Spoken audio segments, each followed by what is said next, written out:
Le président de la République est à Yamoussoukro, la capitale administrative ivoirienne. Le chef de l'État rend une visite de courtoisie à l'ancien président du Burkina Faso, Blaise Compaoré. Ouverture hier de la 64e session du comité régional de l'Organisation mondiale de la santé pour l'Afrique. Dans cette édition, décryptage du discours inaugural de Margaret Chan, directrice générale de l'OMS. L'Académie des sciences, des arts, des cultures d'Afrique et des diasporas africaines organise la deuxième édition des attributions de bourses pour la recherche. Bonsoir à tous et merci de vous informer sur RTI 2. Tout d'abord, en images, le président de la République est à Yamoussoukro, la capitale administrative ivoirienne. Le chef de l'État rend une visite de courtoisie à l'ancien président du Burkina Faso, Blaise Compaoré. Ce dernier a rejoint Yamoussoukro samedi au lendemain de sa démission. Concernant justement la situation au Burkina Faso, les pressions s'intensifient du côté de la communauté internationale. Hier, l'Union africaine a donné 2 semaines à l'armée pour rendre le pouvoir aux civils, faute de quoi elle imposera des sanctions. Ce matin, c'est la France qui appelle un transfèrement rapide du pouvoir aux civils. Un sommet des chefs d'État de la CEDEAO doit se tenir jeudi à Accra, au Ghana. Mais avant, le président en exercice de l'institution sous-régionale, John Dramani, est annoncé demain au Burkina Faso. En quelques jours, la rue a chassé le président Blaise Compaoré. Mais les militaires, qui se sont autoproclamés gérants de la transition politique, sont confrontés depuis plusieurs jours à une forte pression internationale.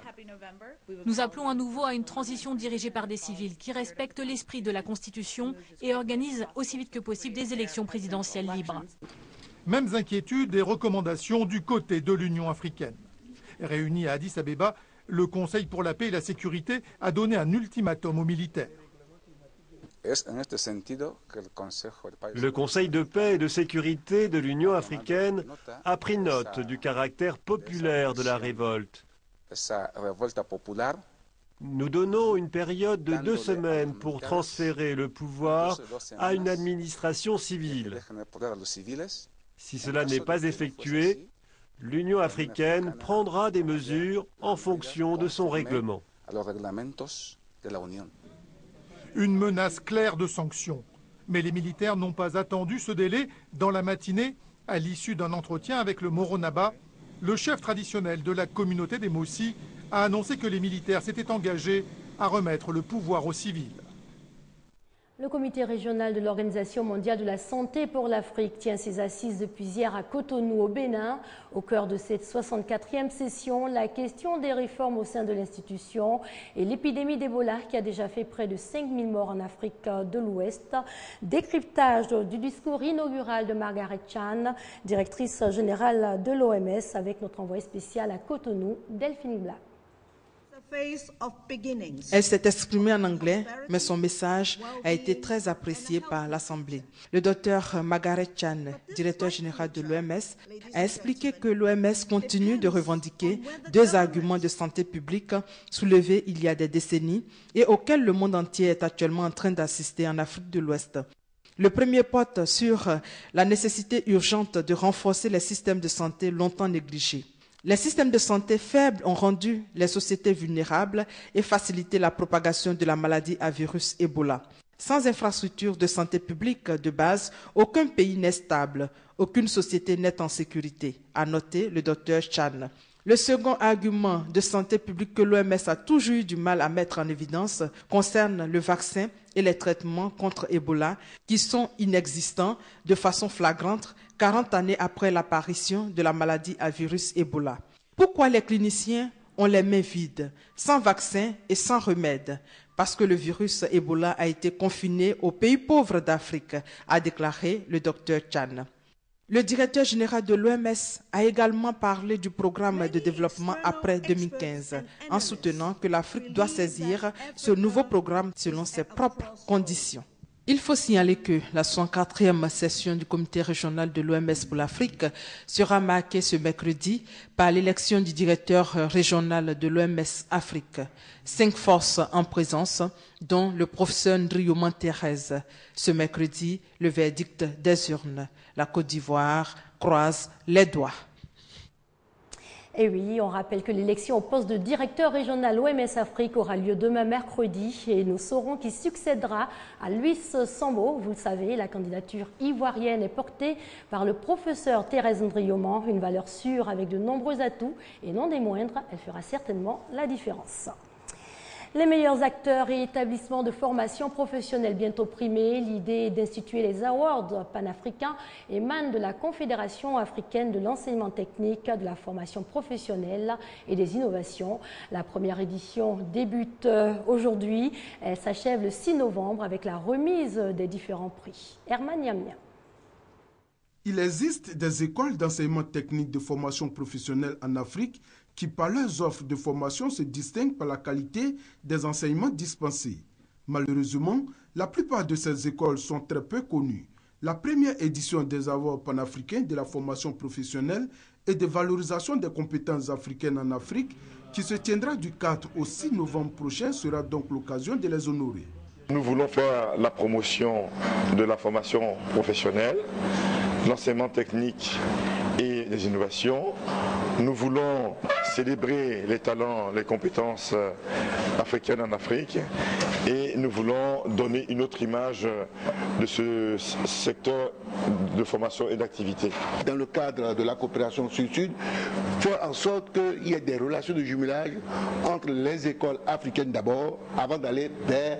Parce que nous parlons beaucoup de mobilité en Europe. La cérémonie officielle de remise des trophées et diplômes d'honneur aura lieu le 6 novembre.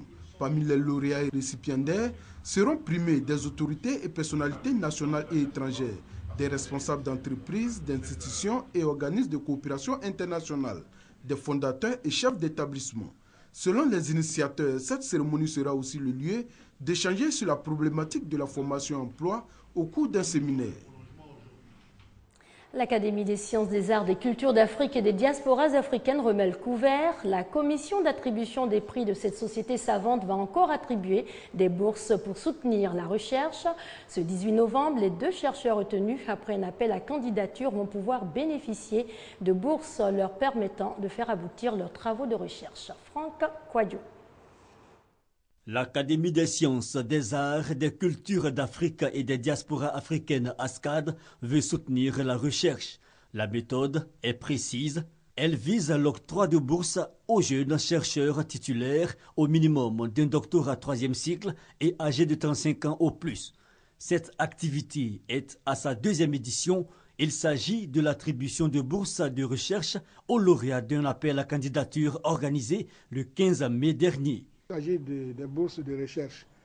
Bourses pour aider les chercheurs à faire avancer leur programme de recherche. La bourse ne couvre pas parfaitement, entièrement la demande des candidats, mais c'est une aide que l'ASCAD apporte à chacun des chercheurs pour leur permettre d'avancer dans leur programme de recherche.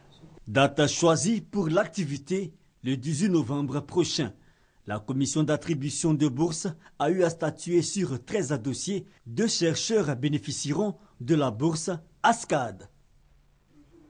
Le district autonome d'Abidjan vient d'offrir des vivres à plusieurs associations. La valeur de ce don est estimée à 5 millions de francs CFA. Du riz, des pâtes alimentaires, du lait et de l'eau minérale. Témoignage de la générosité du gouverneur du district autonome d'Abidjan, Robert Begré-Mambé, à l'endroit des institutions sociales de la ville d'Abidjan. Aujourd'hui, nous sommes là pour cette cérémonie de remise de dons, pour que vous puissiez mieux travailler pour nous, pour vous-même et pour nos enfants. Samuel Mobio, vice-gouverneur, a insisté sur la nécessité de l'institution qu'il représente d'accompagner ces structures dont les actions touchent le quotidien des populations en difficulté. Réunis au centre d'écoute et d'insertion des jeunes d'Adjamé, les responsables des structures bénéficiaires ont salué ce geste du gouverneur Begré-Mambé, geste qu'il qualifie d'ailleurs d'action de bonne gouvernance. Célébration aujourd'hui de la Choura, cette fête commémore l'anniversaire de la mort de l'imam Hussein, le petit-fils du prophète Mahomet et figure fondatrice de cette branche de l'islam. Le petit-fils du prophète Mahomet a été tué à la bataille de Kerbala en Irak en l'an 680. Célébration de cette fête sacrée chiite dans plusieurs pays du monde arabe. En Côte d'Ivoire, les associations Al-Gadir et Al-Sadek ont organisé des cérémonies religieuses. Complexe culturel Al-Zahra et espace zone 3 de Marcoré, lieu choisi par la communauté musulmane libanaise chiite pour la célébration de l'Ashura, événement qui commémore l'assassinat de l'imam El-Husseini, petit-fils du prophète de l'islam, et 72 membres de sa famille. On commémore 7 jours pour lancer un appel pour tout le monde. Rester collaborer avec fraternité, car nos buts, c'est que Dieu nous bénisse et que Dieu nous mette toujours au bon chemin. Le message important de notre prophète et de notre imam Hussein, d'aimer les autres et de suivre la justice, même si on perd notre sang et notre vie. Présent, le ministre d'État, ministre de l'Emploi, des Affaires sociales et de la formation professionnelle, Moussa Dosso, a traduit la reconnaissance du gouvernement ivoirien à la communauté libanaise. La Côte d'Ivoire tout entière leur est reconnaissante pour leur implication à la consolidation de la paix retrouvée et à l'épanouissement de son tissu économique, donc en clair, à la participation, à la croissance économique de la Côte d'Ivoire. L'Ashura pour la communauté musulmane chiite est donc la victoire du bien sur le mal, mais aussi le triomphe du sang sur l'épée. Occasion pour cette communauté de donner son sang en vue de sauver des vies humaines. Pour cette 18e édition de l'Ashura, célébrée le 10 du premier mois de l'Hégire, plusieurs dons en vivres et non-vivres seront distribués dans les orphelinats du district d'Abidjan. Pour être complet sur le sujet, la célébration de l'Ashura s'est déroulée aujourd'hui dans un climat particulièrement tendu dans plusieurs pays du monde arabe. 5 jeunes issus d'un village chiite d'Arabie Saoudite ont été tués par des hommes armés. 6 suspects ont été arrêtés. Retour sur la fête de la Toussaint avec ce tournoi de Maracana organisé le samedi 1er novembre dernier. L'initiative du Maracana Football Club d'Aquedo visait à se souvenir de jeunes joueurs défunts. Chris Paterne. Village Aquedo, commune de Cocody, jour de la Toussaint. Occasion de rendre hommage à tous ceux et celles qui ont marqué le passage sur terre. Le cas de Koné Bernard qui a fait du Maracana sa passion. Aujourd'hui, 1er novembre, ça nous fait plaisir de le célébrer, de lui rendre hommage. Si vraiment il était là, ça allait vraiment lui faire plaisir d'y participer comme il a toujours voulu et il a toujours aimé. Félicité, Nicaise, Bernardo et Raël ont retrouvé ce samedi matin enfants et veuves de famille de Maracaniers à l'initiative du Maracana Football Club d'Aquedo. En plus du Maracana, le Maroc voudrait faire de la solidarité, du soutien aux veuves et aux orphelins de nos frères trop tôt disparus. 6 équipes enthousiastes ont fait fi de la poussière du terrain d'Aquedo village. À l'issue de ces rencontres, 4 équipes se sont hissées en demi-finale. À ce stade, les équipes de RMC et de MAFCA se sont respectivement inclinées devant les équipes du Conseil Café Cacao et de C2A. Place donc à la finale. D'entrée de jeu, ce sont les poulains du coach Buriago du Conseil Café Cacao en maillot vert fluo qui ouvrent le score. Quelques minutes plus tard, Herman Seika égalisera pour les jaunes bleus de C2A. C'est le début d'une domination qui se confirmera par un deuxième but, œuvre de Yaro Adama. À 2 minutes du temps réglementaire, Florent Kouakou sur un pénalty redonne l'espoir à la formation du Conseil Café Cacao. Séance de tir au but, Maxime Bouliga, dernier tireur du Conseil Café Cacao, est le héros d'un jour. Par 3 tirs contre 2, son équipe remporte la 3e édition du tournoi de la Toussaint. À la remise des lots, les familles des défunts des clubs de Maracana d'Abidjan n'ont pas été oubliées. Voilà qui met un terme à cette édition. Excellente soirée sur les antennes de la RTI, la marque du service public.